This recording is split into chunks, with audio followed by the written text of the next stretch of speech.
and strangulations, art lovers. Welcome to the Library of Horror Hotel once again for another installment of Creepy Cheapies, where we look at the best in Halloween monster masks.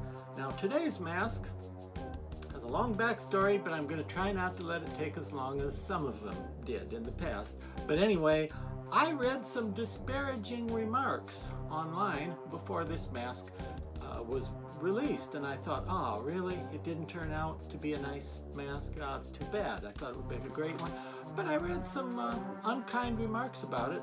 Turns out those remarks were entirely misinformed and mistaken, and I don't agree at all, because when the mask actually came out, it turned out to be excellent. I love this mask. Look at this. You know what it is? Sure you do. Probably not. It's from a movie called The Beast Within from 1982. A very confusing and incoherent movie that doesn't make a lot of what you call your basic sense, but very entertaining because of the vintage special effects and because of the remarkable central performance from its star, a young Paul Clemens. And if you've heard the name Paul Clemens before and you collect masks, you may have heard of Paul because in addition to being an actor, he's quite the accomplished sculptor. And Paul Clemens, that's right, the guy who was in the monster suit and played the guy who turns into the monster in The Beast Within, the same guy sculpted a number of impressive custom masks for the Halloween Society back in the 80s.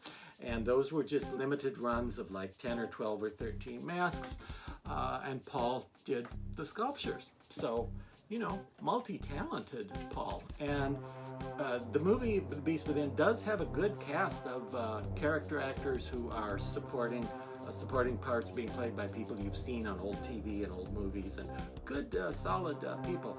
The script is a mess, unfortunately.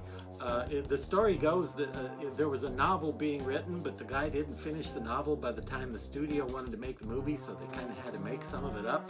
Well, the result is a bit of a horror salad. However, it still has this great monster. Now, this one was released just in time for Halloween in 2025. Yeah, that's right. By the creeps at Trick or Treat Studio. Yeah. The creeps at Trick or Treat Studios released this version. And if you're thinking you had one of these from Distortions, or you've seen one from Distortions back in the 80s, you're a little bit mistaken, but you're not completely off. People think Distortions released a Beast Within mask, but they didn't. They did not. But they had Tom Berman, the same legendary sculptor and makeup artist and creature effects artist, the same guy who made the Beast Within costume and makeup and the very impressive special effects for the movie. They had him sculpt something very similar. It kind of looked like the Beast Within, but kind of not. And they called that The Creature. And I think the fact that they called it The Creature is one of the reasons it's kind of forgotten as a mask, because when you say The Creature, everybody assumes you're talking about the creature from the Black Lagoon, not a cicada bug monster.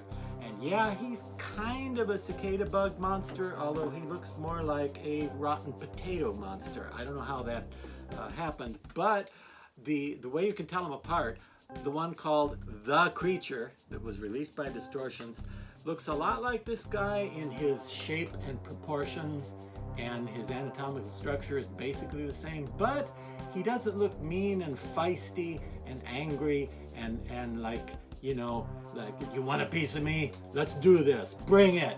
He doesn't look like that. He looks like he's going like that. His eyes are big like this, but they're kind of dopey looking, and he does have his teeth parted in the middle and combed back, kind of in the manner of the Beast Within, but he doesn't look angry. He doesn't look dangerous. He just looks dumb and rather peaceable, you might say.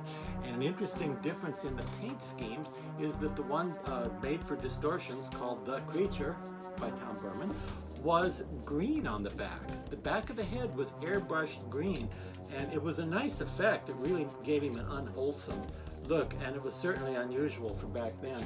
but doesn't really make sense. I don't know why you would have a green back of the head. And of course, you can't see that unless you're wearing the mask and somebody's following you. No one's going to see it. So like in your mask collection, it's not going to show up.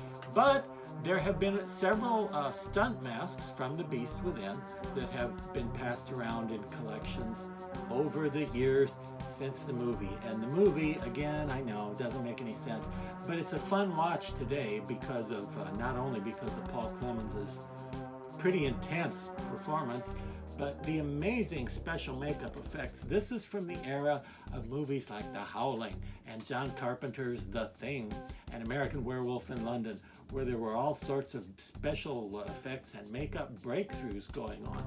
Now today, we watch movies and we know everything was just done by a computer, and you know, you don't watch a movie today and then afterward think, gee, I wonder how they did that effect.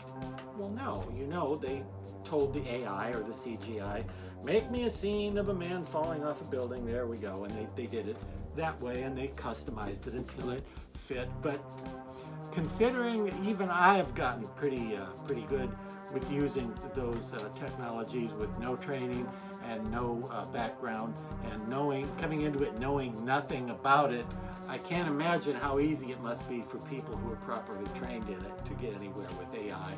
But back in the old days, those of you who weren't born yet, back when they made movies the old-fashioned way with hard work,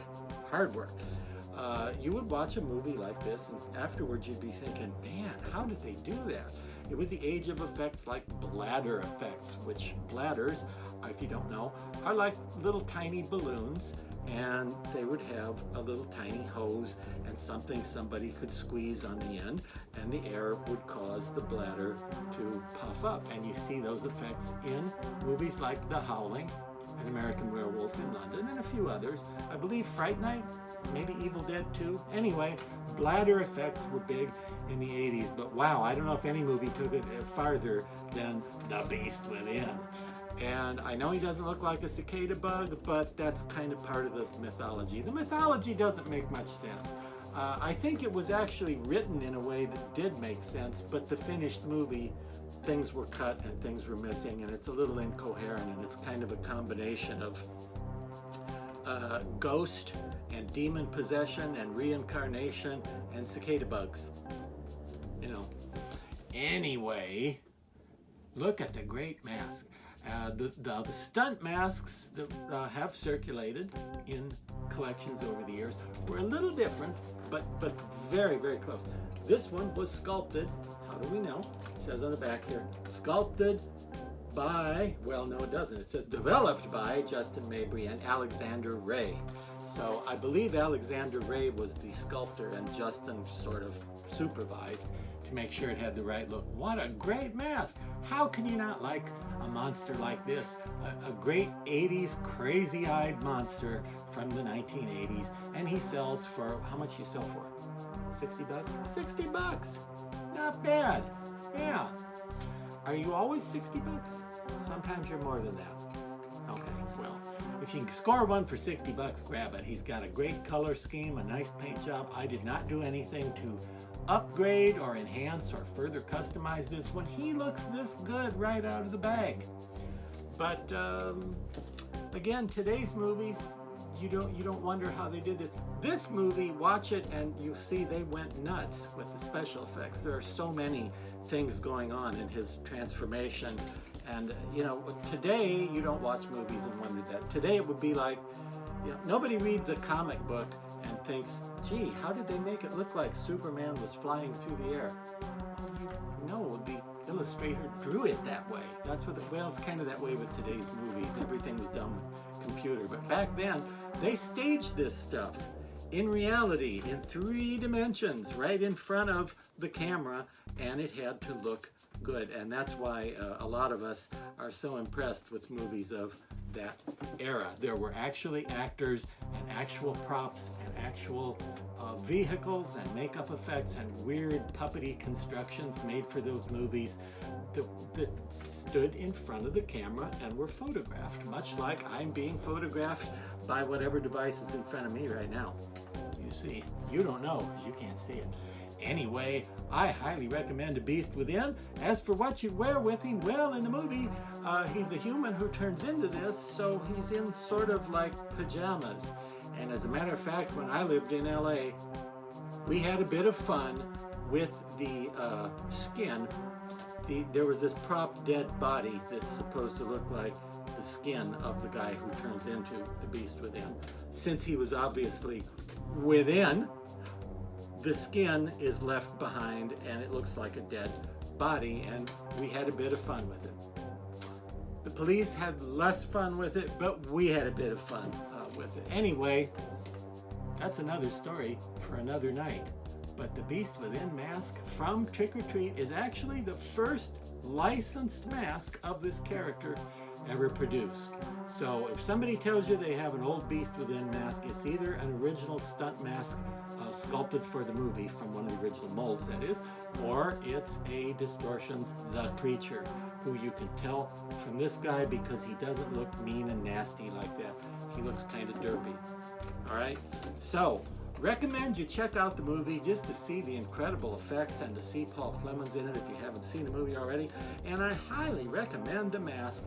And yes, you could wear torn, bloody pajamas, or you could just go for monster suit and, you know, wear a fur suit. I wouldn't say black like a gorilla suit. Maybe you could find a brown suit, or maybe just make something out of shreddy fabric and stuff. And no, not like Shreddy Krueger. No, that monsters. It's hard to tell him anything. Look how small his ears are. That's all from us here at Horror Hotel. We'll see you next time. And until then, keep the home fires burning.